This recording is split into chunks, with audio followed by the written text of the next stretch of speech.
Hello friends, मैं Sachin Chauhan smart study with S Chauhan के इस चैनल पर आप सभी का स्वागत करता हूं। चेहरे पर मुस्कान को लेकर आइए मेरे दोस्तों। जब तक तोड़ेंगे नहीं तब तक तो छोड़ेंगे नहीं। मंजिल ने हौसलों से कहा तेरे बस की बात नहीं। हौसलों ने मंजिल की आंखों में आंखें डालकर कहा चल झुट्टी तेरी इतनी औकात नहीं। दोस्तों, इस बार मंजिल की अकड़ को तोड़ना है, उसे घुटनों पर लेकर आना है। साथ ही उस धोखेबाज पड़ोसी को भी जवाब देना है जिसने कहा था तुमसे ना हो पाएगा। कह देना उस पड़ोसी से इस बार सिलेक्शन लेकर तेरे घर के आगे नागिन डांस करेंगे।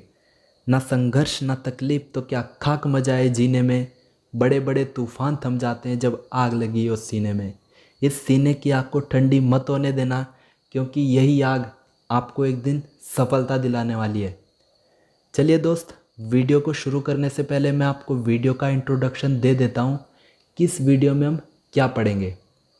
तो दोस्त, इस वीडियो में हम जीके के क्वेश्चन को पढ़ने वाले हैं और ये क्वेश्चन आपके SSC CGL, SSC CHSL, SSC GD, railway और आर्मी जीडी जैसी सभी परीक्षाओं के लिए बहुत ही महत्वपूर्ण है, क्योंकि इन क्वेश्चंस का जो लेवल है ना, ठीक उसी तरह का है जिस तरह के क्वेश्चन आपके एसएससी, रेलवे और आर्मी जीडी में पूछे जाते हैं।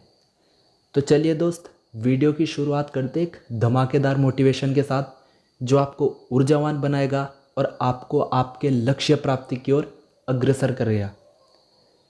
सिंह बनो, सिंहासन की चिंता मत करना।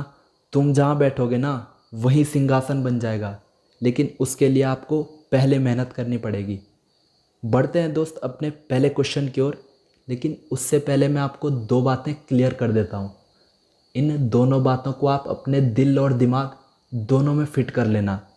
पहली बात, नोटबुक पेन हाथ में ले लेना और जो जो मैं यहाँ पर लिखता जाऊँगा आपने भी लिखना है, क्योंकि आप लोग जितना लिखते हो ना आपको उतना अच्छे से याद होने लगता है। इसीलिए मैं आपको छापने के लिए बार बार नहीं कहूँगा। बाकी आप लोग समझदार हैं और समझदार आदमी के लिए इशारा ही काफ़ी होता है। दूसरी बात, अगर किसी भी क्वेश्चन को देखकर आपको ऐसा लगे कि यार ये क्वेश्चन इम्पोर्टेंट नहीं है, तो ये बात अपने दिल और दिमाग दोनों से निकाल देना, क्योंकि दोस्त आप लोग एग्जामिनर नहीं हो जिसको ये पता होगा क्या पेपर में आएगा और क्या नहीं।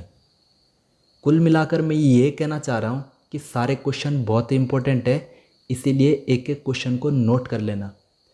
तो चलिए, ये रहा आपका पहला क्वेश्चन। दोस्त, पहला क्वेश्चन है आपका, WHO का मुख्यालय कहाँ पर स्थित है? इसका तो सही आंसर हो जाएगा ऑप्शन ए, जनेवा, स्विट्जरलैंड में। WHO का जो मुख्यालय है वो जनेवा, स्विट्जरलैंड में स्थित है।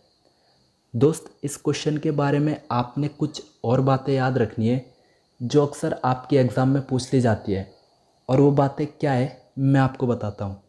पहली बात, WHO की फुल फॉर्म है वर्ल्ड हेल्थ ऑर्गेनाइजेशन। हिंदी में अगर बात करूँ तो विश्व स्वास्थ्य संगठन। इसकी जो स्थापना हुई थी 7 अप्रैल 1948 को हुई थी। इसी कारण से प्रत्येक वर्ष 7 अप्रैल को विश्व स्वास्थ्य दिवस मनाया जाता है। तीसरी बात, WHO का मुख्यालय जनेवा, स्विट्जरलैंड में है। ये बात मैं आपको बता चुका हूँ। इसमें जो सदस्य देश है, यानी कि इसके जो कुल मेंबर है वो 194 है। WHO में 194 देश शामिल है प्रेजेंट टाइम, वर्तमान समय 2021 तक। दोस्त, इसके जो अध्यक्ष है 2021 में वो है आपके डॉक्टर टेड्रोस। और WHO का काम क्या है? इसका काम है अंतर्राष्ट्रीय स्तर पर स्वास्थ्य संबंधित जितने भी मुद्दे होते हैं उनको हैंडल करना WHO का काम है। बढ़ते हैं अपने दूसरे क्वेश्चन की ओर। वन्य जीव संरक्षण अधिनियम किस वर्ष का अधिनियम है? इसका तो सही आंसर हो जाएगा ऑप्शन सी, 1972। दोस्त, 1972 में वन्य जीव संरक्षण अधिनियम लाया गया था। इस क्वेश्चन की व्याख्या कर लेते हैं। जैसा कि मैंने आपको अभी बताया, वन्य जीव संरक्षण अधिनियम 1972 में लाया गया था। इसी अधिनियम के तहत 1973 में प्रोजेक्ट टाइगर की स्थापना की गई थी। तो आपने ये बात भी ध्यान रखनी है, क्वेश्चन आपका सीधा पूछा गया था एसएससी में, प्रोजेक्ट टाइगर किस वर्ष लाया गया था, तो आपने आंसर करना है 1973 में। दोस्त इसके अलावा बात कर लेते हैं अन्य महत्वपूर्ण अधिनियमों की जो आपके पेपरों में पूछे जा चुके हैं और भविष्य में भी आपसे पूछे जा सकते हैं। पहला, वन्य जीव संरक्षण अधिनियम, ये मैं आपको बता चुका हूँ 1972 में लाया गया था। इसी के तहत 1973 में प्रोजेक्ट टाइगर अधिनियम को लाया गया था। अगला अधिनियम याद रखना आपने, पर्यावरण संरक्षण अधिनियम, ये लाया गया था दोस्त आपका 1986 में। अगला उपभोक्ता संरक्षण अधिनियम, ये लाया गया था आपका 1992 में। फिर दोस्त लास्ट के जो दो है ना, इनको 5 स्टार लगा के चलना आप, बहुत ही इंपॉर्टेंट है क्योंकि कई बार आपके एग्ज़ाम में पूछे जा चुके हैं। सूचना का अधिकार अधिनियम, ये लाया गया था आपका 2005 में। और जो लास्ट अधिनियम है हमारा वो है शिक्षा का अधिकार अधिनियम, इसको लाया गया था दोस्त आपका 2009 में। एक बात याद रखना दोस्त, जीवन में अगर मेहनत करोगे ना किसी भी क्षेत्र में, तो मेहनत इतनी शिद्दत से करना ताकि तुम्हारे माँ बाप को लगे उन्होंने एक शेर को पाला है, एक शेरनी को पाला है। बढ़ते अपने तीसरे क्वेश्चन की ओर। कृषि किस सूची का विषय है, इसका तो सही आंसर हो जाएगा ऑप्शन बी, राज्य सूची। कृषि जो है दोस्त वो राज्य सूची का विषय है। क्वेश्चन 3 का पोस्टमार्टम कर लेते हैं और वहाँ से जितने भी इम्पोर्टेंट क्वेश्चन बन सकते हैं उनको डिस्कस कर लेते हैं। दोस्त जैसे मैंने अभी आपको बताया, कृषि राज्य सूची का विषय है, यानी कि कृषि पर जो कानून है, अलग अलग राज्य की सरकार अपने अलग अलग कानून बनाती है। तो आपने याद रखना है कृषि राज्य सूची का विषय है। दोस्त अगर भारतीय संविधान की बात करता हूँ मैं, तो उसमें 3 प्रकार की सूचियों का उल्लेख मिलता है। पहली राज्य सूची, दूसरी केंद्र सूची और तीसरी संघ सूची।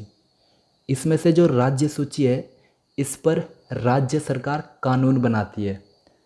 दूसरी सूची केंद्र, इस पर जो है केंद्र सरकार कानून बनाती है। और तीसरी सूची हमारी संघ सूची, इस पर राज्य और केंद्र दोनों सरकार मिश्रित रूप से कानून बनाने का काम करती है। दोस्त एक बात याद रखना, अगर आपको इस क्लास का पीडीएफ चाहिए तो नीचे डिस्क्रिप्शन में मैंने उसका लिंक दे दिया है, आप लोग उस लिंक की सहायता से पीडीएफ डाउनलोड कर सकते हो। बढ़ते अपने चौथे क्वेश्चन की ओर। ब्रिक्स में कितने देश शामिल है, ब्रिक्स में कितने देश शामिल है, इसका तो सही आंसर हो जाएगा दोस्त आपका ऑप्शन सी, 5। ब्रिक्स एक संस्था है जिसमें 5 देश शामिल है। चलिए दोस्त थोड़ा सा ब्रिक्स के बारे में जान लेते हैं, आखिर ये ब्रिक्स है क्या। दोस्त ब्रिक्स जो है 5 देशों का समूह है। और वो 5 देश कौन से हैं, उभरती हुई अर्थव्यवस्था वाले 5 देशों का समूह है। इसमें 5 देश शामिल है, कौन कौन से, ब्राज़ील, रूस, इंडिया, चाइना और दक्षिण अफ्रीका। जैसा कि इनके नाम से स्पष्ट हो रहा होगा आपका, बी से ब्राज़ील, आर से रूस, आई से इंडिया, सी से चाइना और एस से साउथ अफ्रीका यानी कि दक्षिण अफ्रीका। इसकी जो स्थापना हुई थी, ब्रिक्स की स्थापना 2001 में हुई थी और इसकी जो स्थापना थी जिम ओ'नील नामक व्यक्ति ने की थी। यानी कि अगर मैं बात करूं, इसके संस्थापक जो थे वो थे आपके जिम ओ'नील। दोस्त एक क्वेश्चन आपका अक्सर पूछ लिया जाता है, ब्रिक्स की पहली बैठक कब हुई थी, तो आपने याद रखना है ब्रिक्स की पहली बैठक 2009 में हुई थी। ब्रिक्स की स्थापना 2001 में, ब्रिक्स की पहली बैठक 2009 में। दोस्त एक क्वेश्चन और पूछ लिया जाता है, दक्षिण अफ्रीका को शामिल कब किया गया था। ब्रिक्स जो संस्था है इसमें दक्षिण अफ्रीका को शामिल कब किया गया था, तो आपने याद रखना है 2010 में।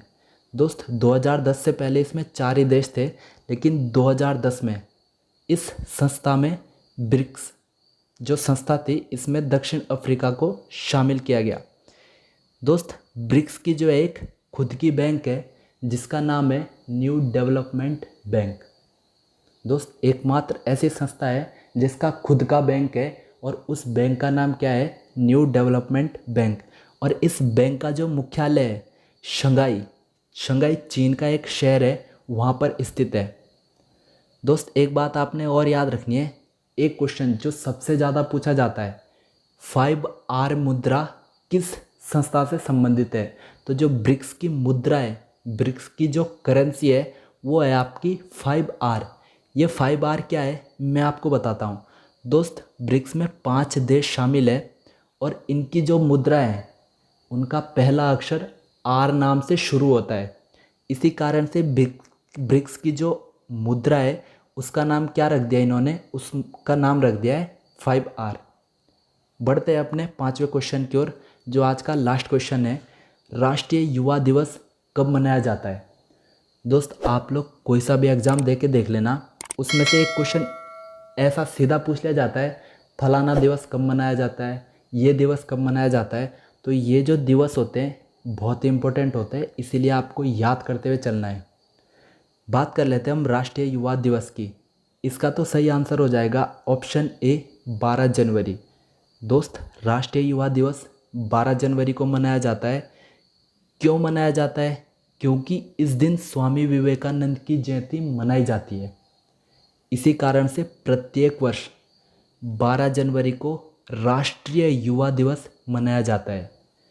दोस्त बात कर लेते हैं जनवरी में मनाए जाने वाले महत्वपूर्ण दिवसों की, जो आपके अक्सर एग्ज़ाम में पूछ लिए जाते हैं। 1 जनवरी को मनाया जाता है आपका विश्व शांति दिवस और वैश्विक परिवार दिवस। फिर बात आती है 4 जनवरी। दोस्त 4 जनवरी को मनाया जाता है आपका ब्रेल दिवस। ये ब्रेल दिवस क्या है, क्यों मनाया जाता है, तो इस दिन 4 जनवरी के दिन ब्रेल नामक व्यक्ति ने एक ऐसी लिपि का निर्माण किया था जिसकी सहायता से जो अंधे लोग होते हैं वो भी आसानी से पढ़ सकते हैं। इसी कारण से 4 जनवरी को ब्रेल दिवस मनाया जाता है।